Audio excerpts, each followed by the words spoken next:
இந்த ஸ்கிரீன்ல தெரியுற 4 பேர்ல யார் அதிகமா கோல் அடிப்பாங்களோ அவங்கள கமெண்ட் பாக்ஸ்ல கமெண்ட் பண்ணுங்க. அந்த கிரிக்கெட்டே விளையாட தெரியாம இருக்காங்கல்ல அவங்களுக்கு இந்த வீடியோ ஷேர் பண்ணுங்க.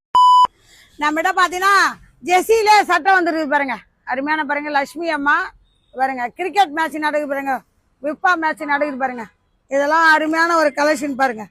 நரோடா பாருங்க, நரோடா பாருங்க. அர்ஜென்டினா லெசி பாருங்க, அருமையான ஒரு கிளாத்து. காலர் வச்சுது, காலர் இல்லாமலே இருக்குது பாருங்க. நியார் இது மட்டும் இல்ல, நம்ம ஆன்லைன்ல ஆர்டர் இருக்குது, வேணும்னு வாங்கிக்கிங்க. கடைக்கு நேரா வரவங்க வாங்க. இது பாருங்க பிகாம். இந்த பிட்பா மேட்ச் நைட்ல தான் நடக்குதாமா, அதை நீங்க தூங்காம பாக்கணும்னா இங்க பாருங்க, நம்ம பீம்காம் சில்லி சிப்ஸ் பாருங்க, சாப்பிடுங்க.